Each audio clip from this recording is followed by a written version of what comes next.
Welcome to TF3 Airport. Is what? Is what? Is what?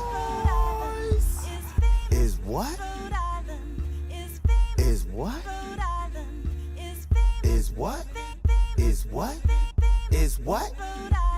They say what we famous for. That's why I'm taking y'all on this verbal tour. First stop, Providence Place Mall, 3 floors of stores to shop for you and yours. Don't have a ride, you can take the Ripper. Anywhere you need to go, the bus will get you. Cranston, Warwick, even Newport, Kennedy Plaza, where you can find the ice court. Y'all know Brown University, famous. J-Dub, PC, you alright? Famous. Students from everywhere come here to go there. The capital's Providence. Dante is in your ear. Home of the Blue Bug, Iggy's and Thayer Street. Full of stores to shop or places you can eat. Near there is downtown P-Pack. Enjoy a show. The Dunk Water Fires. Other things you need to know. Can't forget Fat Hill for real.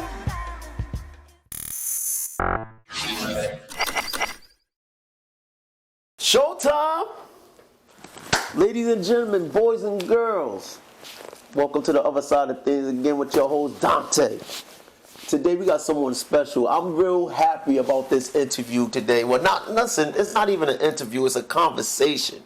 This conversation, I think, is important because of the fact of the matter is, like we told you, barbers make you look fresh, and that's one kind of aspect, but then you want to get real dapper and fresh, you have to go see a different type of physician, psychologist with that one. So what I'm bringing to you today is that type of individual. Introduce yourself. What's going on, man? My name is Maher, Nahjjar, co-owner of Sneaker Junkies, established 2007, and God willing, beyond. God willing and beyond. So you established yourself in 2007, correct? Correct. So here's a question for you. Like, what made you realize that you was able to do what you're doing right now? I mean, honestly, man, sometimes in life you just got to roll the dice, right? So, I mean, I went to college, got my degree in college.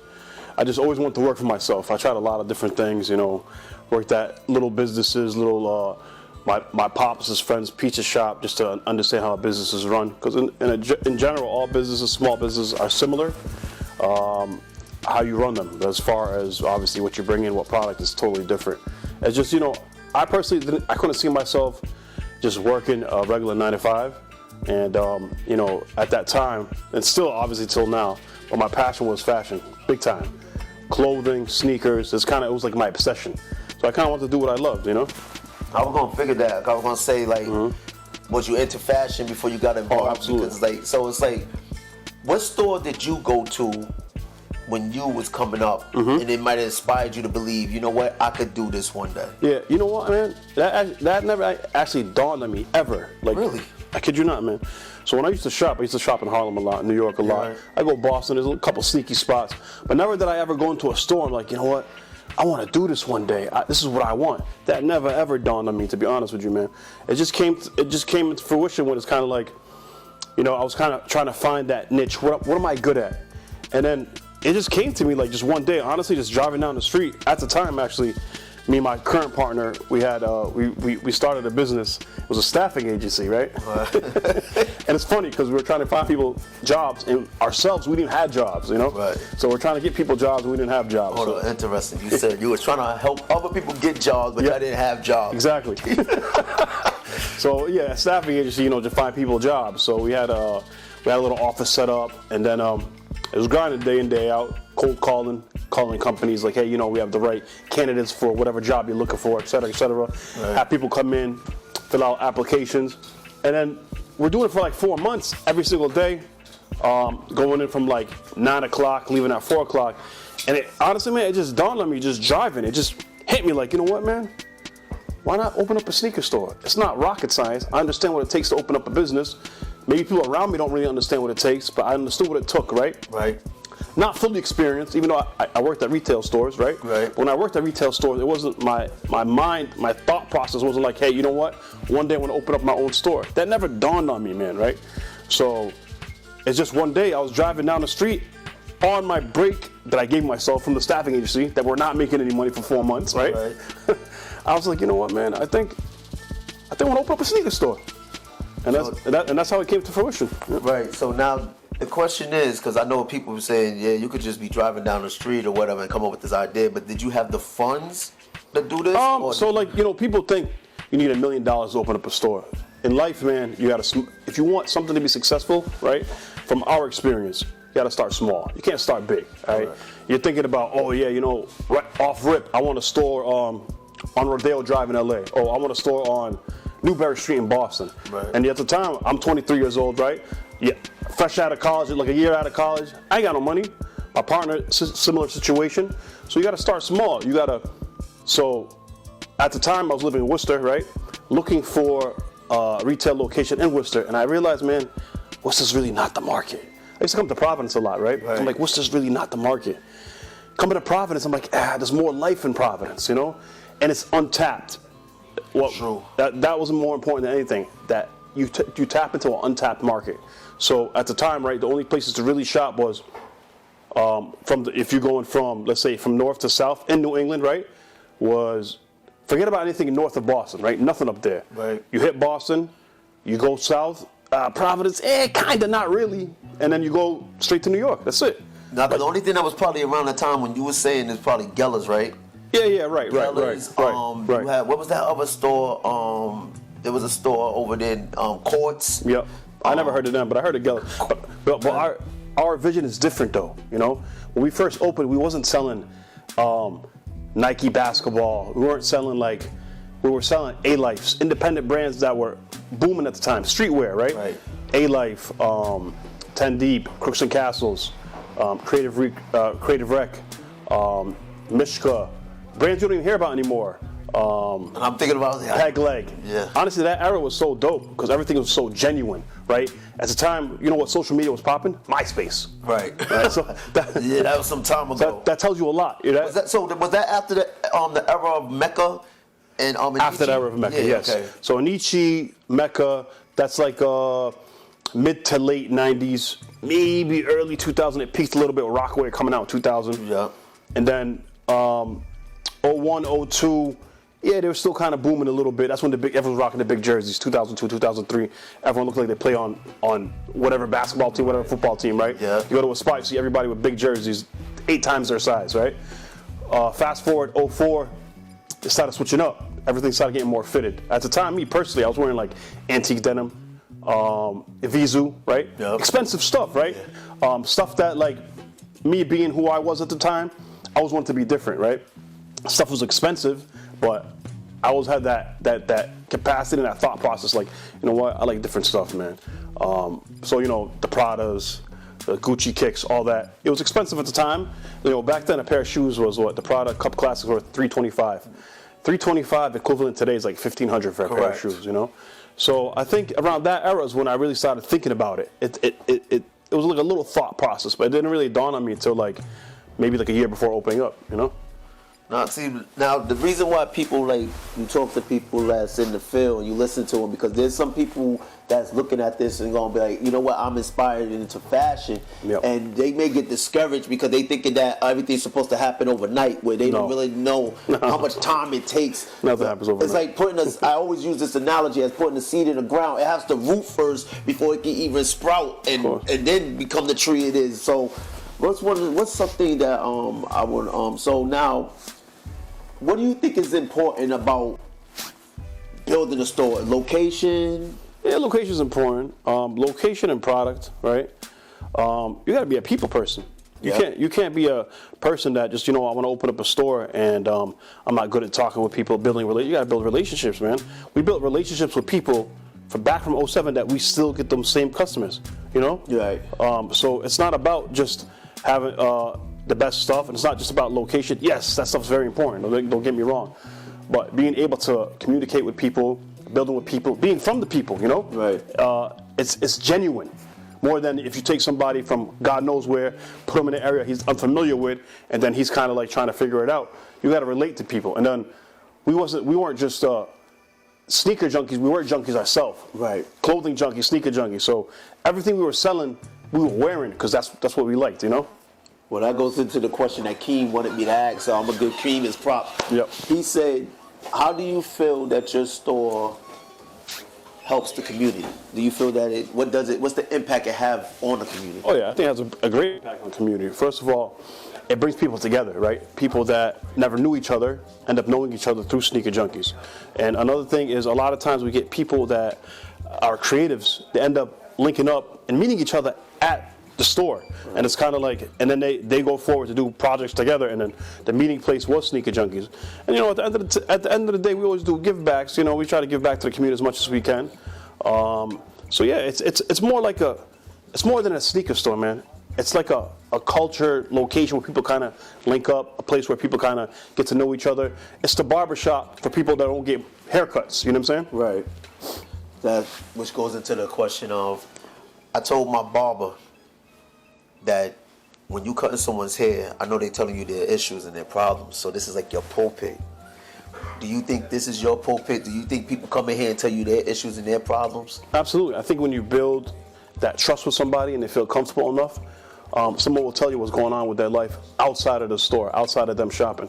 Absolutely, man. Honestly, man, at Sneaker Junkies, you build a relationship that lasts a lifetime.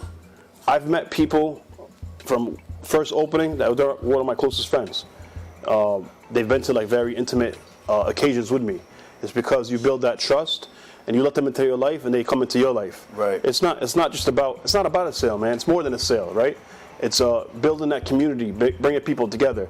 Like us, we started downtown Providence, right? Moved to Thayer Street 2009. We brought diversity to Thayer Street that it never had before, right? Right. We brought a lot of minorities that never came to Thayer Street. We brought the community to Thayer Street, right? People who come to Thayer Street before, at the time, like there was like a bar around the corner. All right, that's later on at night. A couple of restaurants, but there's no place for like the younger guys to really like hang out. But now you come to Sneaker Junkies, right? You get fly, grab some kicks, grab some gear. You know what? While I'm here, let me go across the street, grab some food, right? So honestly, it helps out other businesses in the area too. Yes, yes.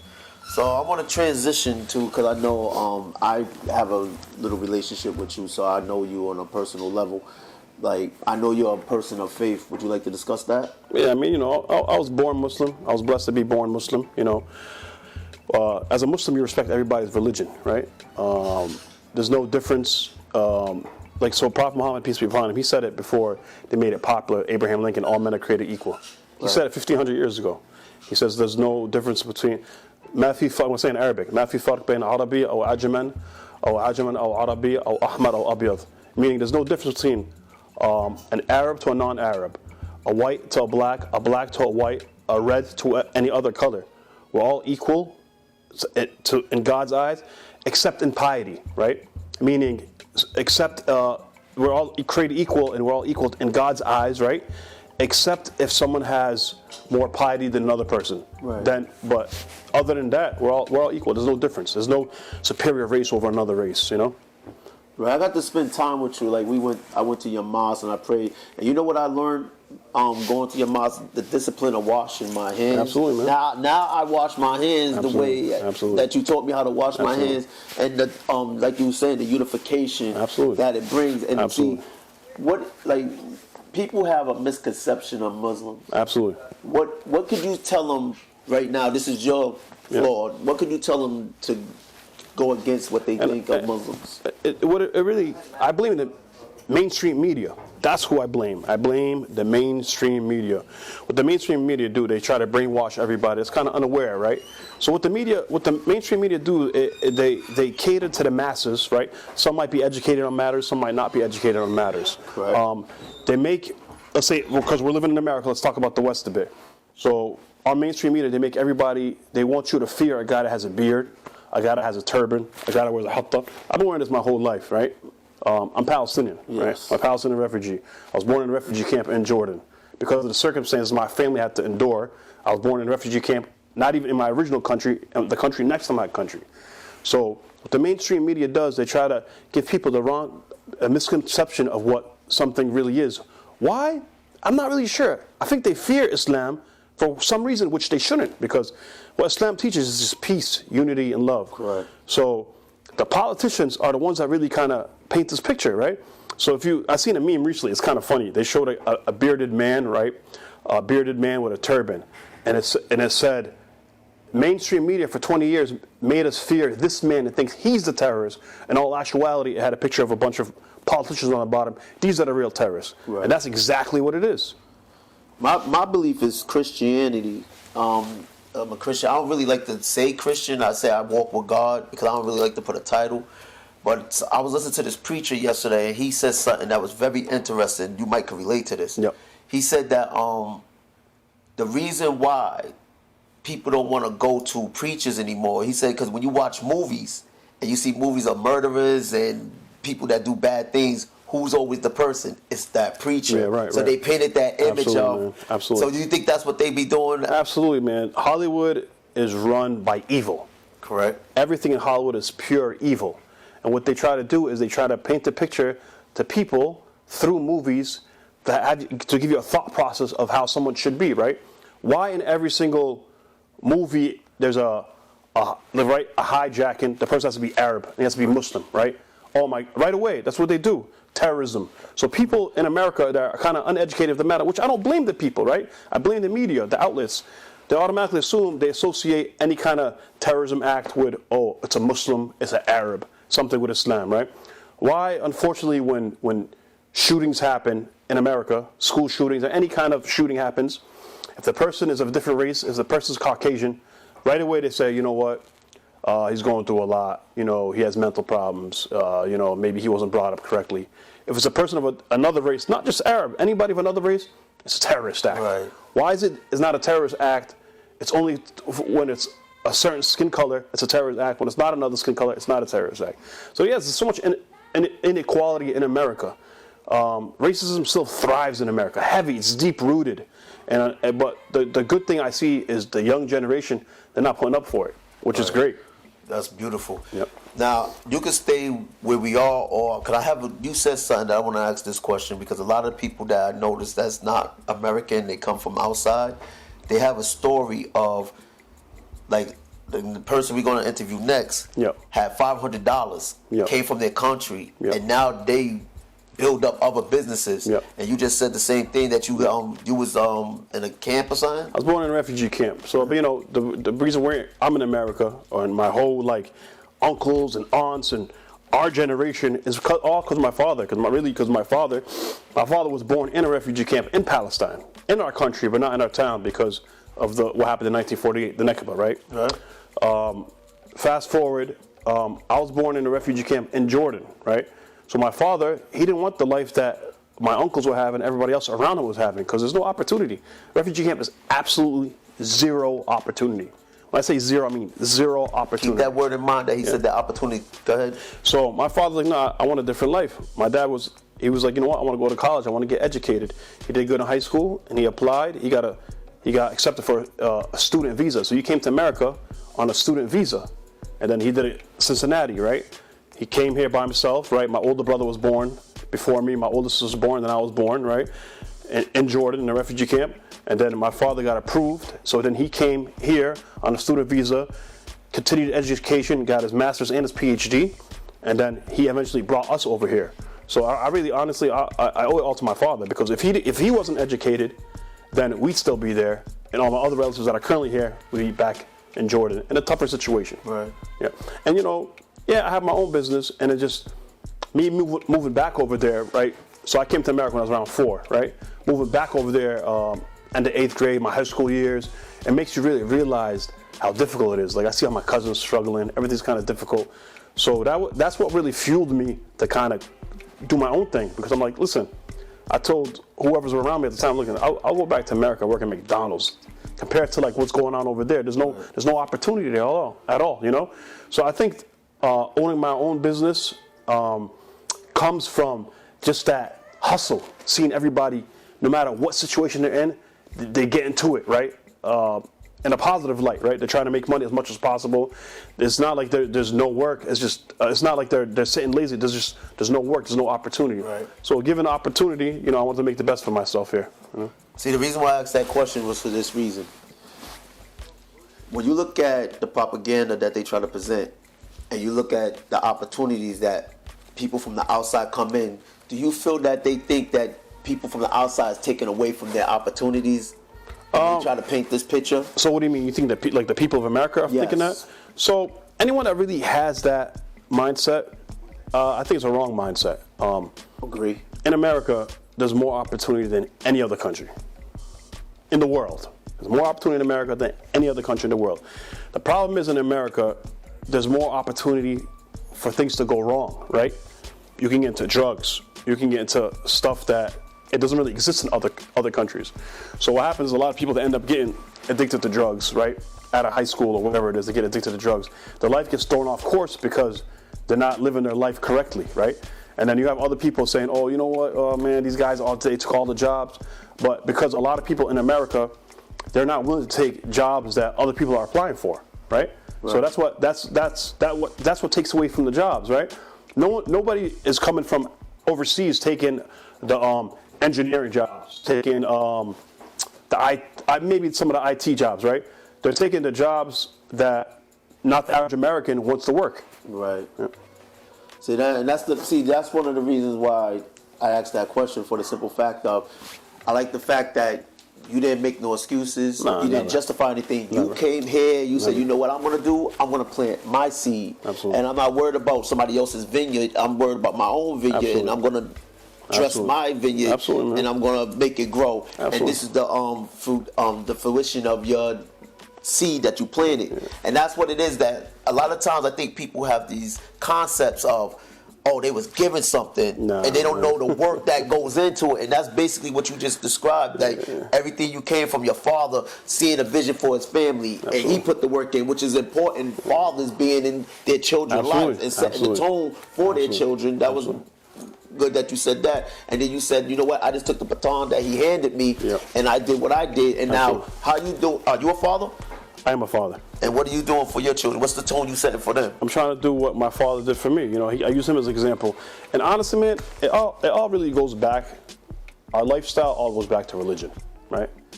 By God's rules, right? You're in your family's life because you get a man and female. You get married. You have kids in a marriage. It makes every relationship much easier, much healthier, right? So it all goes back. Everything all goes back to God, 100%. If you steer off in the wrong direction, honestly, that's when stuff goes south. You know, so that's what the healthy relationship between my parents is, because they're married, and then they had us all in a wedlock, in wedlock, not out of a wedlock, right? So now you don't have a situation where, you know, you're dealing with someone else in a relationship, or, you know, like now, let's say my brother and sister, and then one goes with the mother, one goes with the father. No, they're together, they're united, right? So it all goes back to God's law. If you go by God's law, eventually something's gonna happen out of that situation in a positive light, you know? Right, and that's... Pretend I'm not here. No one sees me on the camera. This is a black man that's readjusting the microphone. It's all good. That's why they call editing and stuff. Well, so we covered a lot. Is there anything that you feel that you would want the people to know that you did not cover? Yeah, just to touch up on the whole situation that's going on right now, the crisis in the Middle East. I want people to understand that this crisis didn't start on October 7th, 2003. This crisis started after World War I, after the Ottoman Empire fell. If you look at any map, National Geographic map, before 1948, it's always been Palestine. And it's going to be Palestine until the end of time. No injustice lasts on earth for long. 80 years, 85 years, 100 years, injustice never lasts. It might, in a human's mind and thought process, we might think, oh, this is never ending, there's no hope. But there's always hope. God doesn't work on our plan. God works on his own plan. Right. He doesn't work on our time. He works on what's planned out. So my whole point to saying all this is the injustice has been happening. It didn't start October 7th. I don't condone any innocents ever dying on any side, man. So when Jews lived in Arab lands, that was the most peaceful time that Jews were living, right? What Israel was founded upon was Zionism. It had nothing to do with the Jewish religion. They try to paint the propaganda of the West, the media. They try to paint the picture that it's Jewish against Muslim, Muslim against. That's nothing to do with religion. In Palestine, Jews live with Muslims, live with Christians peacefully. Right. It's the apartheid of the state of Israel. Just like what they did in South Africa. The Dutch did that to South Africa for years, and they were going through apartheid. Same thing.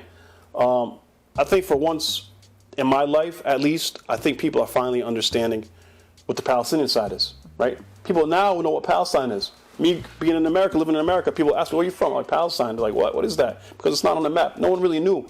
But now people know what Palestine is. It's unfortunate what's happening to the Palestinian people. 30,000 killed, and no one's calling for a ceasefire. The President of the United States is not calling for a ceasefire. 30,000 killed. Honestly, it's blood on Biden's hand. You know, it's blood on Biden's hand. There's no question about it. But in a positive light, the rhetoric is changing. I think people are finally aware of the situation that's going on. They see the injustices going on. Like I said, it didn't start October 7th. Personally, my grandfather, my father's land was taken from us in 1948. We were forced out of our town to another area in Palestine, that's where my father was born in 1954, in a refugee camp. And then we were forced into Jordan to never come back in a refugee camp. And I was born there in 1982. So if you see that, that's my grandfather's land, which was my father's land, which would have been my land, which would have been my kids' land. 4 generations all taken away from us. I'm not talking 500, 600 years ago. I'm talking less than a century that this is all happening. It didn't start on October 7th. Anyone that thinks that started on October 7th needs to educate themselves, man. And really just educate yourself on the matter. See how Palestine was before 1948. See how Palestine was before Britain and France signed a treaty together, right? The Sykes-Picot Agreement, how they're splitting up the Middle East. See how Palestine was before the Balfour Declaration. It was peaceful. People coming in and out. Jews coming to Palestine worshiping. Christians coming to Palestine worshiping the birthplace of Jesus, peace be upon him. Yeah. We believe in Jesus as Muslims. A lot of people that don't know Muslims think that we don't believe in Jesus. No, but we just believe he's a prophet, right? Palestine is the place where all prophets lived. Abraham lived in Palestine. Isaac lived in Palestine.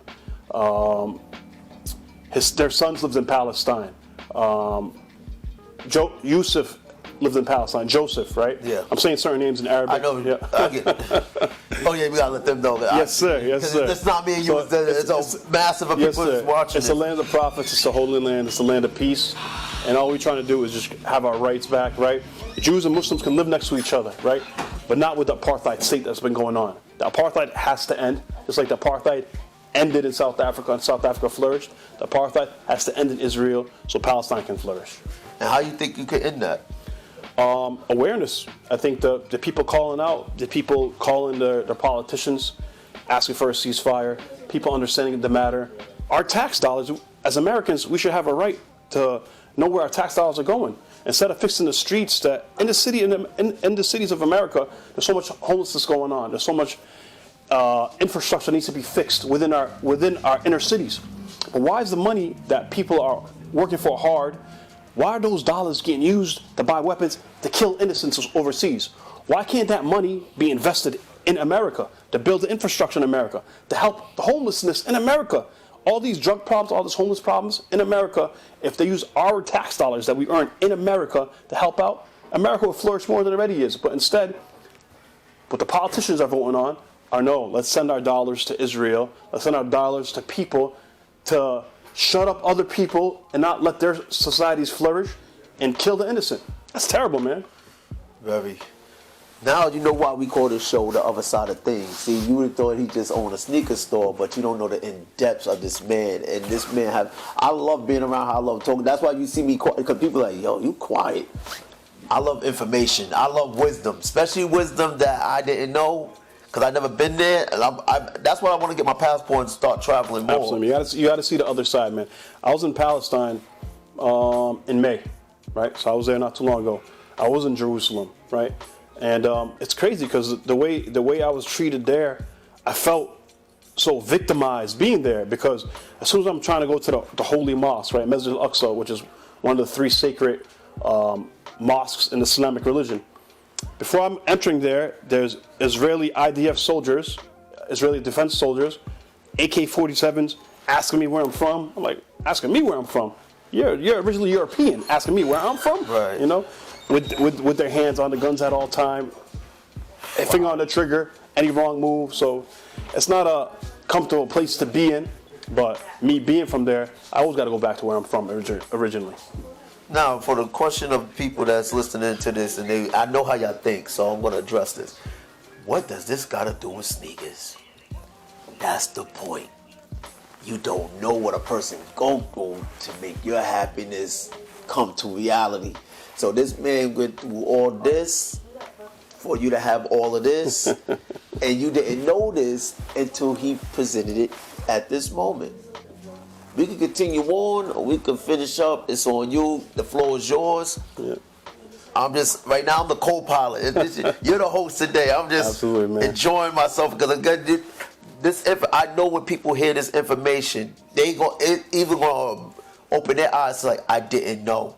That's one thing, like when you give somebody information, like one of the things I do, my favorite word is proper perspective. Absolutely. And I said the problem with society is what you just said, the miscommunication of perception. Absolutely. See, your perception is from views of another country. Right. My perception is views from another state. Right. And so I never been out of the country, so I wouldn't know what happened outside the country. Right. But when I hear somebody, I'm open, and then I would go do the research because I want to learn what's going on in other countries because I don't want to be ignorant to the fact of this. We're just not living in America. There's other things going on. And that's the problem with people where they not taking the time to really hear other people's perception. So the miscommunication of perception is they try to force their ideology on you. Absolutely. Instead of saying, you know what, let me understand why this person think the way they think.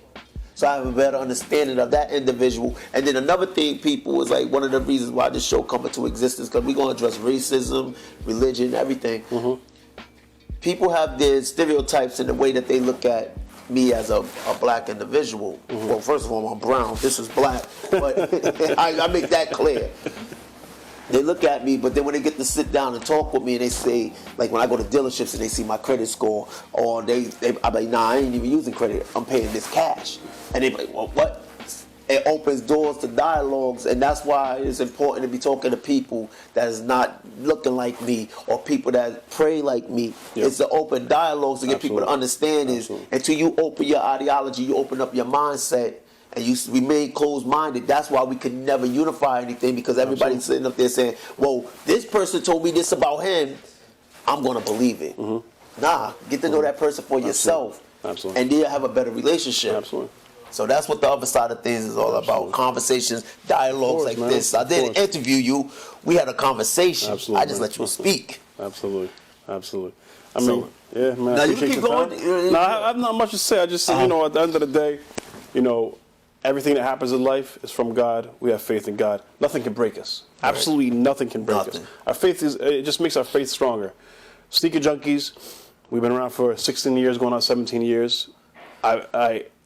All praise and due is because of God. Nobody else, right? I don't go around saying, yeah, I did this, or yeah, my partner, we did this. Nah, it's all from God. So thank God at the end of the day, we love the people, we love the communities, we love everybody, Just at the end of the day, we got the Flies Kicks and the Flies Gear in the city, so come on down, shop with us. Not just here, Providence, Boston, New Haven. This is 3 locations.